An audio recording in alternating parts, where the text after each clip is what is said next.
My name is Tommy Murillo. My name is Nabil Afiz. My name is Stephanie Guevara, And my name is Dorian Zeladon. and today we're going to teach you about Chapter 6, Developing Your Speech. And let's get started. Now, you were at the step to develop your central idea.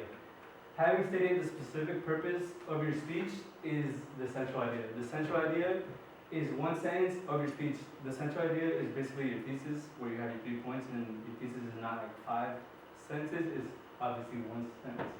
And in the table right here, the figure 6.2, it shows that a central idea differs from a purpose statement in both focus and application. A complete declarative sentence. In the central idea, there should be a complete declarative sentence. And in a complete declarative sentence, there's 3 parts: a phase, a question, and a complete declarative sentence. And for examples for phrases is a phrase like a car maintenance. Question, is a regular car maintenance important? And complete declarative sentence, maintaining your car regularly can ensure that it provides reliable transportation. The phrase is the topic, and not really the central idea. The question is a question that is more complete, but does not reveal if the speaker is supporting the affirmative or a negative answer. And once you word your central idea, you should be ready to summarize your stand in your topic and in a complete declarative sentence. Direct, specific language. The central idea can be stated in direct, specific language rather than qualifiers and bold generalities. There's actually 4 parts to this: qualified language, direct language, bold, and specific. That's now a single idea. The central idea should be just one idea, not 2 or 1. There's 2 parts. There's 2 ideas and 1 idea. Having more than one central idea, like the one idea in a purpose statement, only leads to confusion and lacks cohesion in a speech. An audience-centered idea. The centered idea should be reflected considering the audience. Like Nabel said, it should be about the audience. You cannot let's say your audience is about sports, and you cannot talk to them about like school, because they won't be interested. They'll probably go on their phones and lose attention quickly. So you should consider your audience and when selecting and narrating your topic, and when you compose your purpose statement. It's the same way when you consider your audience's needs, interests, expectations, knowledge, and when you're stating your central idea. If you do not consider these things, like I said before, you would obviously lose the attention of your audience.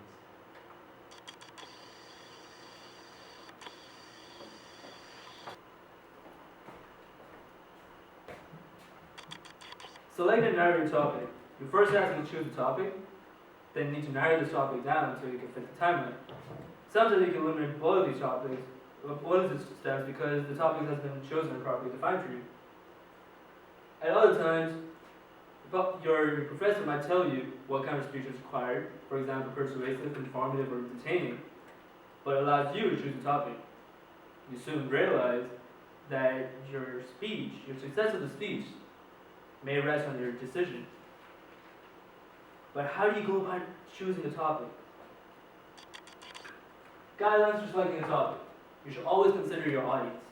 You should know what they already know and what they really want to know. For example, Fareed Zakaria in May 2012 gave 2 very similar speeches to 2 graduating classes.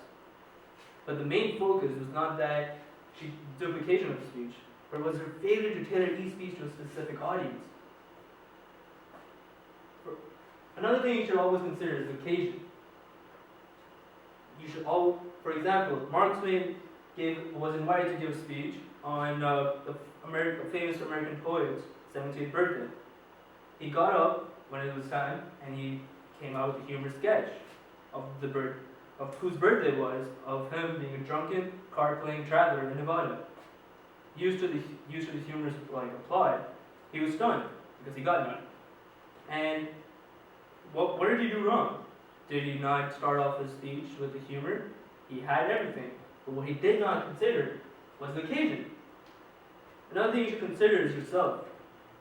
When you talk to your friends, there are some topics that are important to you or like interesting. And your most liveliest, most animated conversations revolve around the topics of your personal concern. And for example, some topics like have I held a part-time job or where I live. Personal experiences. Your interest will motivate both your research and your delivery of your speech. Strategy selecting a topic. Successful topics reflect audience, occasion, and speaker, but contemplating on these guidelines might not automatically yield a good topic.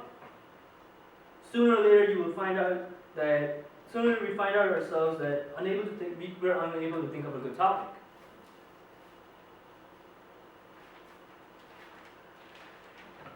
So here are some guidelines, some strategies to think about when you're selecting a topic. For example, brainstorming. Brainstorming is a problem-solving technique. It can easily be used to generate ideas for speech. All you need for brainstorming is a sheet of paper and a pen, and a time limit of 3 to 5 minutes. And you just write down whatever comes in your head. You should not think about it, just write about it, and just keep writing about it. When you're done with the first topic, you should write about the second topic. And usually the first topic reminds you of the second topic. Such piggybacking is completely okay. Another thing is listening and reading for topic ideas. Very often, sometimes you see, hear, or read triggers an idea for a speech. A story or evening news, or even Twitter might suggest you of a topic.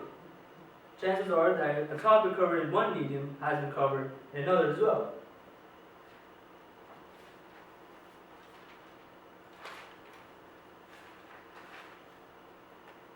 In class, our instructor can possibly suggest additional references to your subject. Topic you can usually discuss with your friends. For example, summer jobs, or climate issues, or politics, or even social media. For example, Facebook, Twitter, or YouTube can give you really good topic ideas. Another thing is scanning the web dictionary. You can always go on Yahoo and just go on a topic and just research about it until you reach a dead end, and you can come up with very good ideas. For example, this is what I came up with: society and culture, environment and nature. Another thing, narrowing the topic. Now that you've chosen a topic for yourself, some might think the hard part is done. However, most of the other people think this is where they usually find a problem. How to narrow your topic down? So it's a time limit. Usually people think that the topic is too broad and they have too much information, where they cannot finish in 3 to 5 minutes. But how do you narrow it down? You should construct categories similar to those created by web dictionaries. But you should always be careful that you should not narrow it down so much that there's not enough information to write even a 3-minute speech. But if that happens, in that case, you can just take a step back. Thank you.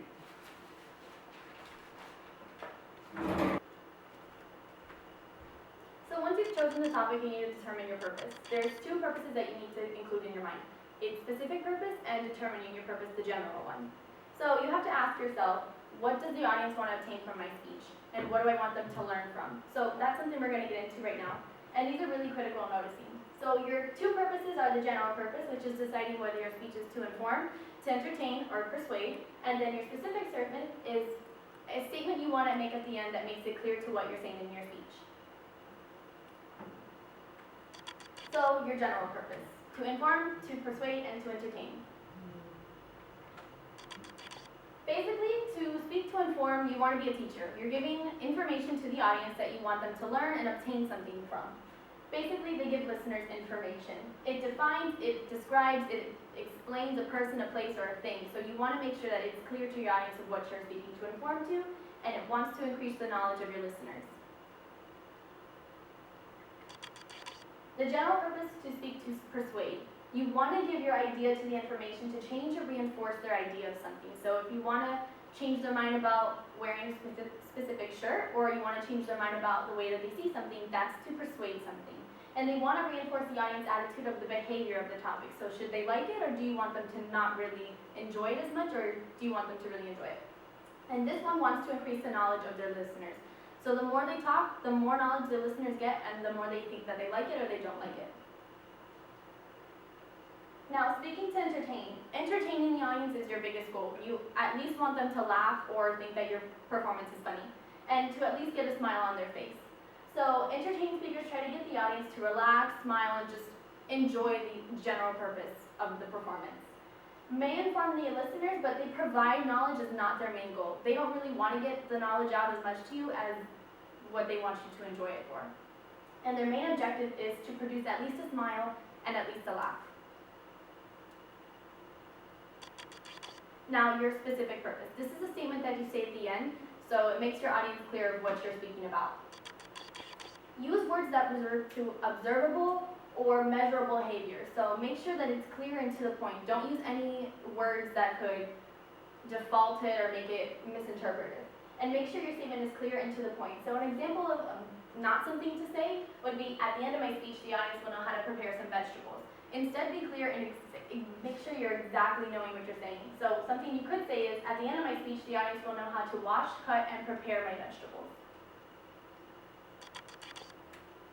Limit the idea of specific single purpose. So don't give too many ideas in the statement speech. Make sure you have at least one that is super clear and to the point. So if your statement has more than one idea, you're going to have trouble in covering the rest of your speeches. 2 ideas, which is something you don't want to say, is at the end of my speech, the audience will be able to write a simple computer program in Just Basic and play a video game in BioShock Infinite. That's something you don't want to say because it's giving 2 contradictory ideas that don't make sense to the audience. What you should say is, at the end of my speech, the audience will be able to write a simple computer program in Just Basic. Make sure your specific purpose reflects in the knowledge of your audience. So make sure that the audience knows what you're saying and it's clear to them that you're saying something that you want to say.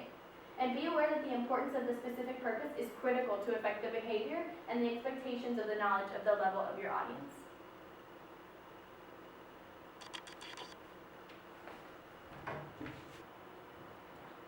Now, after generating your central idea, you may be asking yourself, how do I generate my main points? And I have an easy way to get past that obstacle. And that's asking yourself 3 questions. The first one is, does my central idea have logical divisions? Now that may not make too much sense to you, but let me explain. An example, phrases that can go with your topic, like, something benefits the system in 2 ways. Or even separating contents within jars, like your clothes. You wouldn't put all your clothes in one jar. No, you'd have a jar for your socks, a jar for your underwear, and maybe tank tops as well. But the point is that it's logical divisions. You're dividing your central idea up into fragments. Yeah. So things like types, methods for your central idea would be logical divisions. Now, your second question, if your central idea doesn't apply to logical divisions, a second question you may ask yourself is, can I establish several reasons why my central idea is true? And this is basically cause and effect. So, a good example of this would be, let's say your central idea is, if you don't practice a speech. What happens if you don't practice a speech? Well, the cause is not practicing your speech. Well, the effect of that is that when you perform your speech, you're going to be stuttering and you're not going to remember lines. Now, the last question, if your central idea doesn't cover this question or this question, the last question would be, can I support my central idea by tracing specific steps? Now that also may not make sense to you, but let me explain. It's more of a time order thing. So let's say your speech was on something about history. Well, you wouldn't jump to the future and then the past and then the future. No, it'd be in time order, basically. Another way you can interpret this last question is steps or maybe a guide. So let's say your speech is on gardening, how to properly garden something. The first step would be planting it. Next step would be watering. And the third step would be fertilization, or I don't know because I don't garden. Now, after those 3 questions, it's important to not be scared. It's important that you jot down anything and blueprint it for your main points. You don't want to be sitting there with just a central idea. You want to have something on your paper so that you may be able to change it. It's honestly encouraged. Change is good. And, well, even though it may not stay, it's still something to work off of.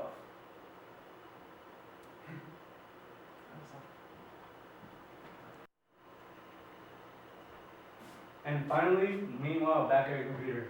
At the very beginning of our chapter, we were talking about a specific person called Ed Garcia, and he was having problems with, like, finding his topics and what to do, and he was really stuck at it on his part. So finally, Ed, he has finally narrowed his topic down to one thing, which was college football, but the topic was too broad, and it wouldn't be able to cover, and it would be more than 3 to 5 minutes to cover in one speech. So Ed had to do his own research, go on Google or Yahoo to find certain things about college football, like equipment, schedules, and finally medicine. And medicine stuck in his head, so it was like, oh, it's easy. So he ended up going with college football injuries, since he could relate to it. And under his central idea, Ed lists 3 injuries. Number 1 was bruises, number 2 was broken bones, and number 3 was the ligament and cartilage damage. Now Ed has a plan to go on and do a speech and to develop a successful speech, which will be under 3 to 5 minutes.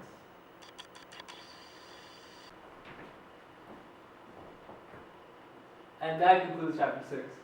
Thank you for listening to our speech.